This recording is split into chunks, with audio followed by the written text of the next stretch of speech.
Mi nombre es Lucía, o al menos, eso es lo que me dijeron que debía responder cuando alguien preguntara. Pero durante años, nadie preguntó. En aquella mansión de 3 pisos, con sus columnas de mármol blanco y sus ventanales emplomados que filtraban la luz como si quisieran mantener el mundo exterior a distancia, yo no era más que una sombra, una presencia necesaria pero invisible, un par de manos pequeñas que fregaban, limpiaban, ordenaban y desaparecían. Tenía 6 años cuando comencé a comprender que mi vida no era como la de otros niños. No iba a la escuela, no tenía juguetes, salvo una muñeca de trapo sin rostro que encontré en el sótano y escondí bajo mi colchón en el cuarto de servicio. No celebraba cumpleaños. Mi mundo estaba contenido entre las paredes de piedra gris de la mansión Villalobos, una estructura imponente situada en las afueras de la ciudad, rodeada de bosques de pinos y un silencio que a veces se sentía más pesado que el aire mismo. La señora Constanza Villalobos era la dueña de la mansión. Al menos, eso es lo que todos afirmaban. Era una mujer alta, de huesos afilados y mirada de halcón, que vestía siempre de colores oscuros y llevaba el cabello negro recogido en un moño tan apretado que parecía tirarle de la piel. Tenía 2 hijos, Eduardo, un hombre de 30 y tantos años con voz ronca y modales bruscos, quien pasaba la mayor parte del tiempo en la biblioteca bebiendo whisky y fumando puros que dejaban un olor amargo en las cortinas, y Carolina, una mujer 10 años menor que su hermano, delgada como un sauce, con ojos claros y una sonrisa que nunca alcanzaba su mirada. Carolina pasaba las tardes tocando el piano en el salón principal, piezas melancólicas que resonaban por toda la casa como lamentos. Y luego estaba Marta. Marta era quien me despertaba cada mañana antes del amanecer, quien me enseñaba qué habitaciones limpiar primero, cómo planchar las sábanas de lino sin dejar una sola arruga, cómo servir el té sin hacer ruido. Marta tenía un rostro cansado, surcado de arrugas profundas, y manos ásperas de tanto trabajar. Decía ser mi tía, pero nunca me llamaba sobrina. Me llamaba niña o simplemente no me llamaba nada. Hablaba poco, y cuando lo hacía, era siempre en susurros, como si temiera que las paredes tuvieran oídos. La señora no tolera errores, me advirtió el primer día que derramé agua mientras servía el desayuno. Yo temblaba tanto que la jarra resbaló de mis dedos infantiles. La señora Constanza no gritó, simplemente me miró con aquellos ojos oscuros y fríos, y luego desvió la vista hacia Marta con una expresión que no necesitaba palabras. Esa noche, Marta me encerró en el sótano, no como castigo, dijo, sino para enseñarme. El sótano era un lugar donde el frío calaba hasta los huesos, donde las únicas ventanas eran rendijas estrechas cerca del techo que dejaban entrar hilos de luz grisácea durante el día. Había estantes llenos de frascos de conservas, muebles viejos cubiertos por sábanas polvorientas, y en un rincón, un baúl de madera con cerradura oxidada. Pasé 3 horas allí, acurrucada contra la pared, escuchando los crujidos de la madera vieja y el goteo constante de una tubería. Cuando Marta vino a buscarme, no dijo nada, solo me tomó de la mano con sus dedos ásperos y me llevó de vuelta al cuarto de servicio. Nunca debes hacer preguntas, fue lo único que susurró antes de apagar la vela. Aprendí rápido. Aprendí que mis días comenzaban a las 5 de la mañana, cuando la casa aún dormía y la oscuridad cubría los corredores como un manto pesado. Mi primera tarea era siempre encender la chimenea del salón principal. Tenía que cargar la leña desde el cobertizo exterior, atravesando el jardín trasero donde las estatuas de ángeles me miraban con ojos vacíos de piedra. En invierno, mis dedos se entumecían tanto que a veces no sentía cuando me cortaba con las astillas. Después venía la cocina. Ayudaba a preparar el desayuno, pan tostado, mermeladas de frutas que nunca probé, huevos revueltos con hierbas frescas del invernadero, café que llenaba la cocina con un aroma que me mareaba. La familia desayunaba a las 8 en punto en el comedor formal, sentados en sillas de respaldo alto tapizadas en terciopelo verde. Yo servía en silencio, manteniendo la cabeza baja,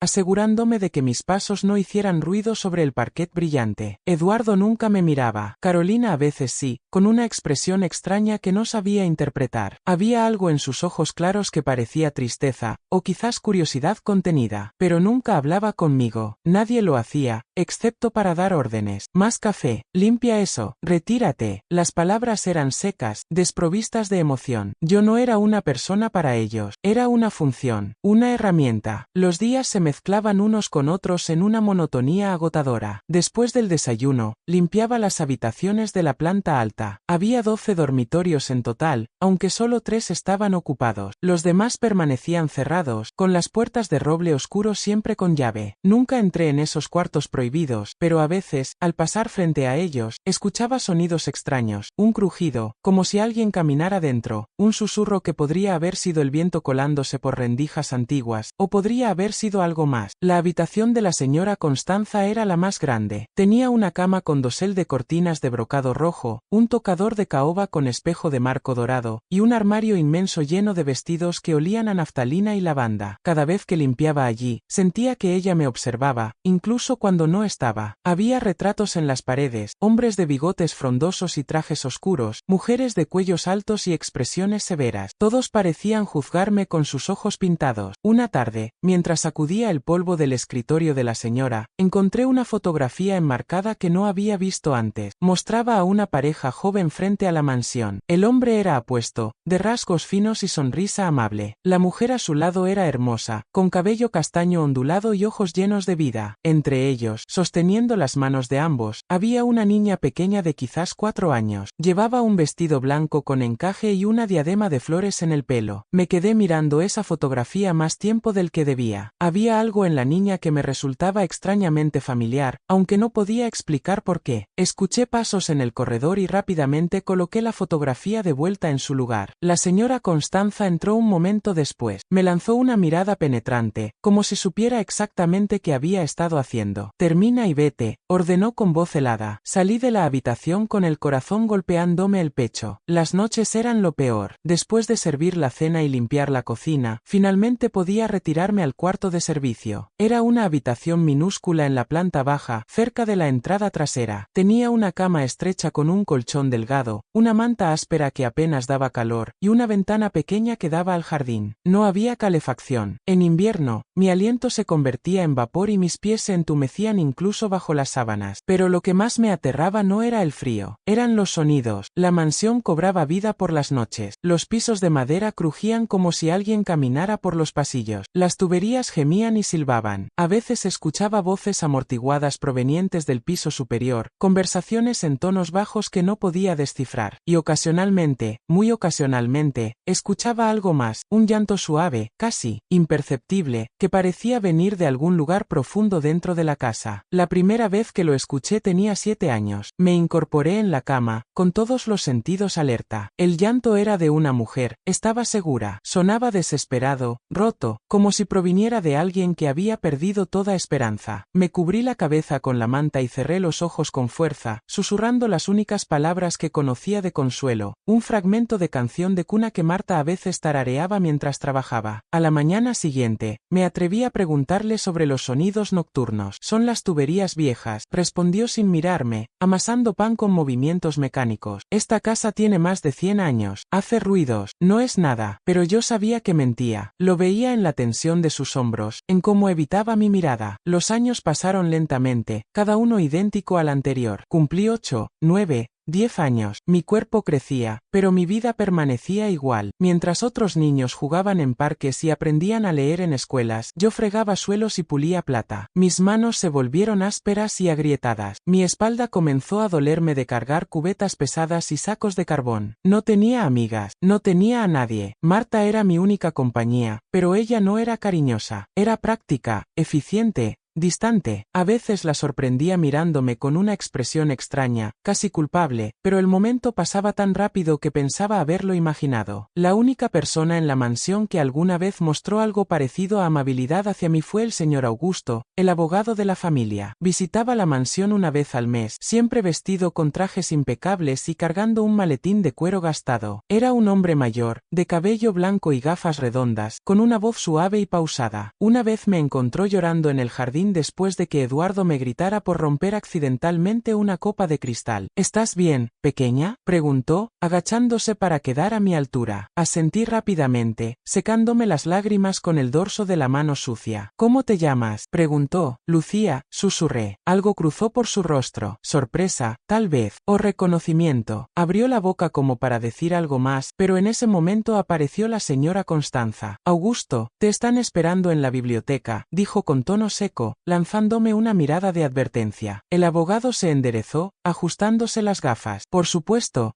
respondió. Pero antes de irse, me miró una vez más con aquella expresión indescifrable. Esa noche, escuché voces elevadas provenientes de la biblioteca. Estaba sirviendo la cena cuando los gritos atravesaron las paredes gruesas. No podía distinguir las palabras, pero reconocía las voces. La señora Constanza, Eduardo, y el señor Augusto. Había tensión en el aire, una electricidad que ponía mis nervios de punta. Cuando llevé el café a la biblioteca después de la cena, el ambiente seguía siendo tenso. Eduardo fumaba furiosamente, llenando el cuarto de humo gris. Carolina estaba sentada en el sofá de terciopelo, retorciendo un pañuelo entre sus dedos. La señora Constanza estaba de pie junto a la ventana, con la espalda rígida. El señor Augusto guardaba papeles en su maletín con movimientos deliberados. No puedes ignorar esto para siempre.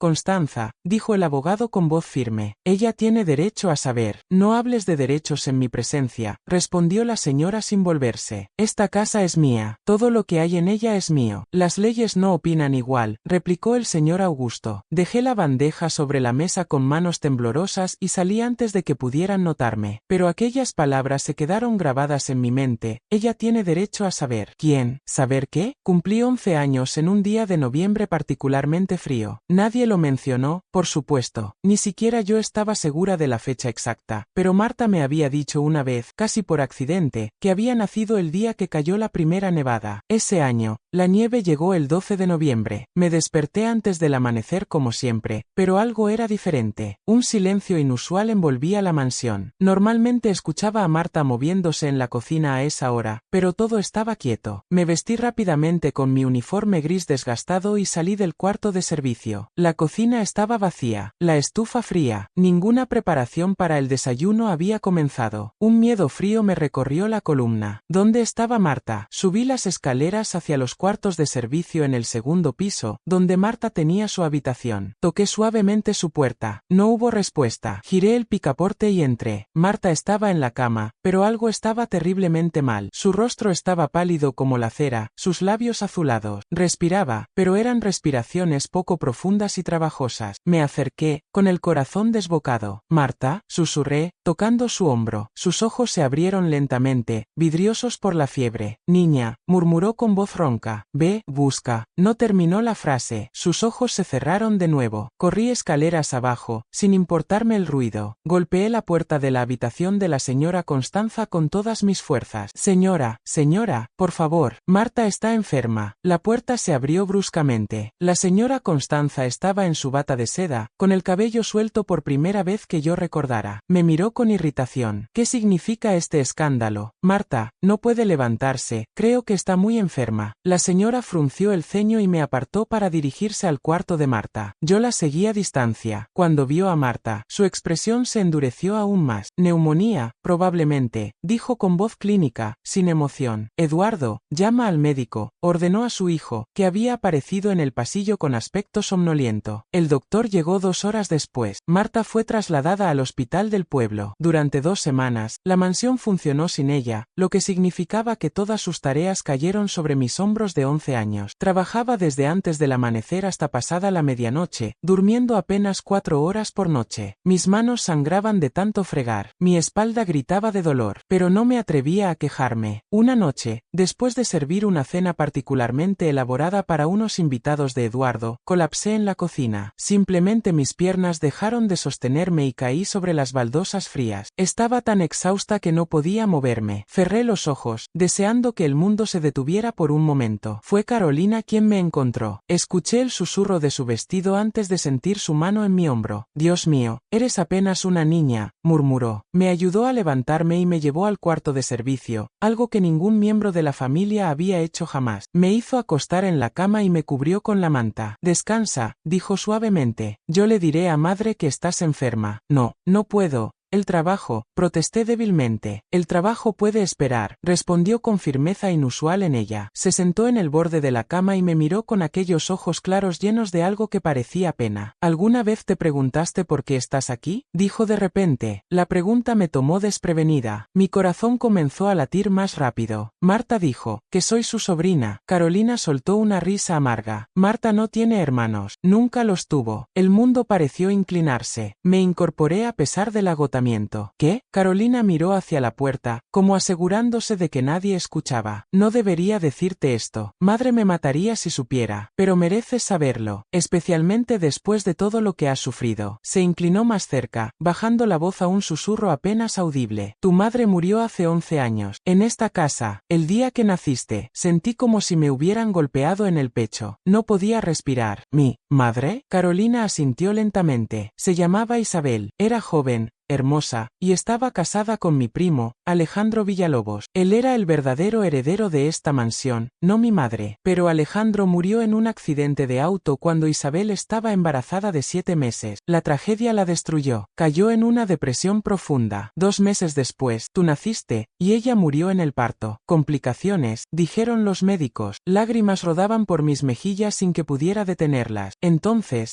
eres la nieta del último señor Villalobos, la única descendiente directa de Alejandro, lo que significa que, legalmente, esta mansión te pertenece a ti, no a mi madre. El mundo se detuvo. Las palabras de Carolina flotaban en el aire como si estuvieran escritas en fuego. Pero, ¿por qué? Porque mi madre nunca aceptó que Alejandro heredara todo. Ella era la hermana mayor, sentía que le correspondía a ella. Cuando él murió, vio una oportunidad. Isabel era frágil. Estaba sola, sin familia que la defendiera. Después de que murió en el parto, madre convenció a todos de que el bebé también había muerto. Te escondió. Le pagó a Marta, quien era enfermera en el hospital, para que te trajera aquí y te criara como sirvienta. Nadie debía saber quién eras realmente. El señor Augusto, susurré, recordando sus visitas, sus miradas extrañas. Augusto era el abogado de Alejandro. Siempre sospechó la verdad, pero no tenía pruebas. Madre destruyó todos los documentos que podía. Tu certificado de nacimiento, el testamento de Alejandro, todo, pero algunos papeles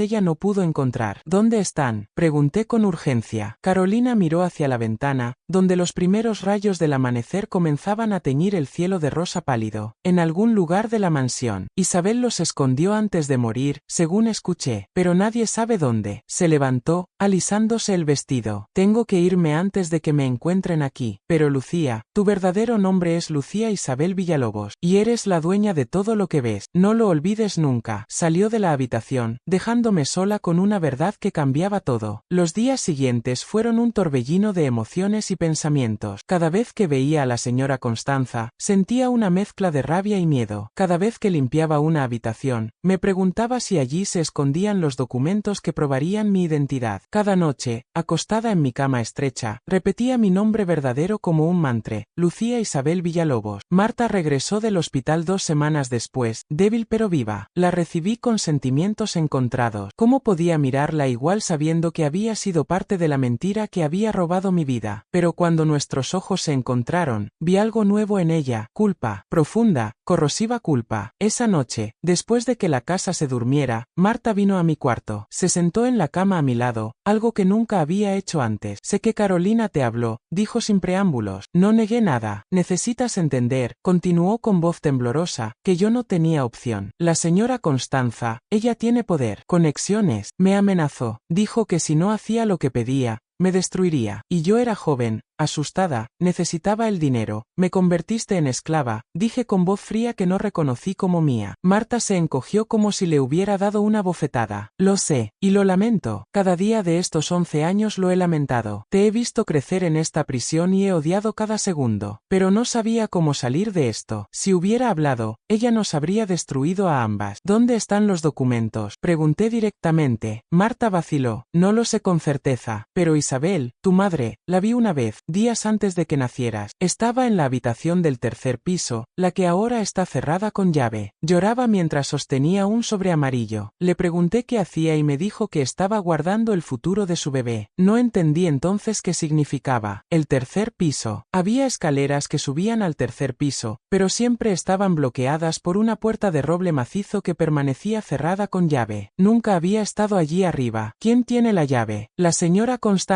La guarda en su habitación, en el cajón de su tocador. Sabía lo que tenía que hacer, aunque la idea me aterraba. Esperé 3 días, estudiando los patrones de la casa. Los jueves por la tarde, la señora Constanza recibía a sus amigas para el té en el salón. La reunión duraba exactamente 2 horas, de 3 a 5 de la tarde. Era mi mejor oportunidad. El jueves siguiente, mi corazón latía tan fuerte que pensé que todos podrían escucharlo. Mientras servía el té en el salón, observé a la señora Constanza riendo con sus invitadas, completamente ajena a mis intenciones. Carolina estaba al piano, tocando una melodía suave. Nuestros ojos se encontraron brevemente y ella asintió casi imperceptiblemente. En cuanto terminé de servir, me escabullí escaleras arriba. El pasillo del segundo piso estaba desierto. La puerta de la habitación de la señora Constanza estaba entreabierta. Entré, cerrando suavemente detrás de mí. El tocador estaba junto a la ventana. Abrí el cajón superior con manos temblorosas. Dentro había joyas, pañuelos de seda, un rosario de perlas y un manojo de llaves antiguas. Las tomé, tratando de no hacer ruido con el tintineo del metal. Salí de la habitación y me dirigí hacia las escaleras del tercer piso. La puerta al pie de las escaleras era imponente, de madera oscura con herrajes de hierro forjado. Probé varias llaves hasta que una giró en la cerradura con un clic satisfactorio. La puerta se abrió con un gemido de bisagras oxidadas. Una escalera empinada subía hacia la oscuridad. No había ventanas, solo penumbra. Subí lentamente, con el corazón en la garganta. El tercer piso era un largo pasillo con puertas a ambos lados. El aire estaba viciado, cargado de polvo y años de abandono. Había telarañas en las esquinas y el piso de madera crujía bajo mis pies. Probé la primera puerta. Se abrió revelando una habitación llena de muebles cubiertos por sábanas blancas, como fantasmas de una vida pasada. La segunda habitación contenía cajas y baúles apilados. La tercera estaba vacía excepto por un espejo agrietado contra la pared. Fue en la cuarta habitación donde lo encontré. Esta habitación era diferente. Había sido una guardería infantil. Las paredes estaban pintadas de un azul suave, ahora descolorido. Había una cuna de madera tallada, un caballito mecedor en el rincón, estanterías con libros infantiles y juguetes cubiertos de polvo. En la pared sobre la cuna colgaba una placa de porcelana con un nombre pintado en letras doradas, Lucía. Las lágrimas brotaron de mis ojos. Esta habitación había sido preparada para mí. Mi madre había elegido cada detalle, había soñado con el día en que yo dormiría en esa cuna, jugaría con esos juguetes, y nunca lo había visto. Me acerqué a la cuna, pasando los dedos por la madera suave. Fue entonces cuando lo vi. En el colchón de la cuna había un corte, una abertura en la tela. Metí la mano dentro y sentí algo duro. Tiré suavemente y saqué un sobre amarillo, exactamente como Marta había descrito. Con manos temblorosas, abrí el sobre. Dentro había varios documentos, un certificado de nacimiento,